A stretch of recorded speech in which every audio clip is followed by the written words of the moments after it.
but to somehow provide others with that food that we're not going to eat anyways, we can solve the problem of poverty and food insecurity in our own country. That's it. All we need to do is stop wasting our food and learn to share with others. So with that, I conclude with a beautiful statement, beautiful story in the life of Prophet Muhammad, peace be upon him. And really it is with the message, with one final message. That, you know, when you get into the work world, and I know that seems very far away, trust me, I've been there. Trust me, I've been there, right? But when you get into the work world, right, what happens? You're going to become a full-time employee, and they start saying benefits package, right? 401k, all right? Invest in your future, right? Invest in your future, right? Put a little percentage of your wealth away today so that you can have some level of comfort, some level of security, financial security when you're 65, 70 years old. See, that is material, that's financial responsibility that I'm not dogging at it at all. What I'm trying to say is this. You're investing in something, right, so that you can have some wealth when you're 60, 65, 70 years old, in a walker, right, in a wheelchair. What can you do with that wealth? Nothing. So you're putting it away just so that you can have a little bit of comfort, a little bit of security when you're older. But you know what's something that's even more profound, or an investment that is even more profound? As is taught to us in the Quran, that if you invest in helping others for the sake of God, sincerely for the sake of God, that investment will not be lost. Not only will it not be lost, you're investing it in the best stock market you can ever imagine. Why? Because when you pass, and every one of us will pass, in the next life, that investment will be something you will truly not regret. That investment will lead to something so beautiful and profound, you can't even imagine. So while we're investing in our 401ks so that we can have a little bit of, you know, comfort when we're in our wheelchairs, why don't we consider investing in the true retirement is when we retire our breath.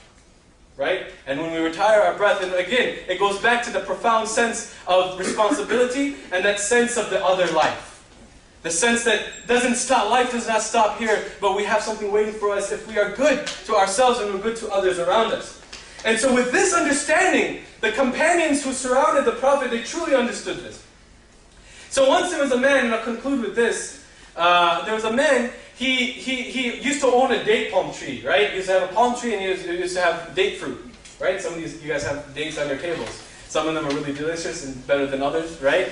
So he used to have this tree, and it was a crooked tree. And the tree used to be on his property, but it would bend and go into the window of his neighbor's property.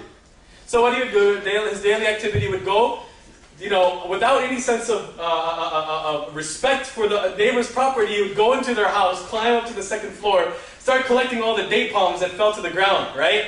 And his neighbor used to have children. And so the children were like, yeah, we got the dates today, right? And they used to take the dates and eat at it, right? This guy was so stingy that when he was climbing on the ladder to take the dates, he would see the kids grabbing at the dates and then put in their mouth. He would literally go as far as taking the dates from these kids and taking it from their mouth and taking it out of their mouth. So this is my dates. And this was a Muslim person. So he goes, and the neighbor, he complains. He goes to the Prophet, and he says, man, this guy, he has a date palm, he goes in my house. Okay, fine, I understand, he needs to collect his dates, he has no sense of respect for my house, whatever. But he's taking the food out of the mouth of my kids. So the Prophet, being the just man that he was, he goes to the man and he says, listen, if you donate your date palm for the sake of God, and you donate it to your neighbor, I promise that you will have a tree in paradise.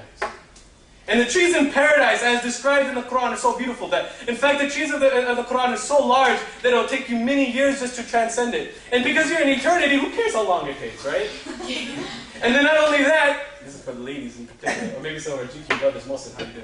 So, it's the leaves, if you tear open, this is vividly described in the Quran. If you open the leaves, right, you got this nice, nice suit coming out, right? You got this nice dress, pearl, made of all sorts of silk and beautiful, and the leaves of these trees. So he's saying, like, listen, this crooked date palm tree, if you donate it for the sake of God, I promise you, this is a revelation from God, I promise you, you'll get a tree in paradise. The man says, man, this is my best tree, man. I don't care, right? And so this is a believing person saying to the prophet of God, at least he believed he was the prophet of God, that I don't care about paradise. Right now, I'm thinking about right now. So that's it. So the prophet leaves. What can he do? You can't. The prophet being he could have just used his authority and totally taken the right of this man, but he didn't. Because he's trying to teach people that if you sacrifice now, you gain the benefit later. So one of the other companions, he heard this. He heard the Prophet telling him this. And he says, is it true that if you sacrifice, if he were to give that tree, he would get a tree in paradise? The Prophet said, yeah. He says, if I were to do the same, would I get a tree in paradise? He says, of course. Right? So the man's like, yeah, I'm gonna get that tree, right? So he goes to the other companion, and he says to him, and this is to show you that not all the companions were perfect. They were human beings too. They had their own human emotions as well, my dear brothers and sisters. Right? So we don't have to have this superhuman sense of, wow, they were superhumans. No, they're humans like you and I. Right? So he goes to this other companion, and he says to him, he says, I want to buy your tree. He says, why do you want to buy this tree, man? It's a crooked tree. He said, listen, the Prophet told you this, that if you give this tree in paradise, you'll get a tree in paradise. He said, yeah, I don't know what this guy was talking about, whatever. Right? He says, I want to buy your tree. And this guy starts joking. He's like, all right, you want this? He's like, how much do you want for it? He's like, really? You want this tree? Okay. I want 40 other date palm trees. 40 other date palm trees. His companion says, 40? What's wrong with you, right? At first he's like, jogging with him, trying to get a nice deal for it. 40 other date palm trees for this one tree? He says, yeah, that's my final offer. He says, all right, fine, I'll do it. So he goes back to the Prophet, peace be upon him, and he says, I bought that tree, I give it to you, O Prophet, peace be upon him. And the Prophet, he goes and he gives it to that neighbor. And so he was willing to sacrifice 40% or 40, this was his livelihood. He was a farmer of date palms. And he gave 40 of his trees for one, just to give it for the sake of God. And so this is the spirit that we need to really have within ourselves. The sense of selflessness. The sense of the responsibility to help others.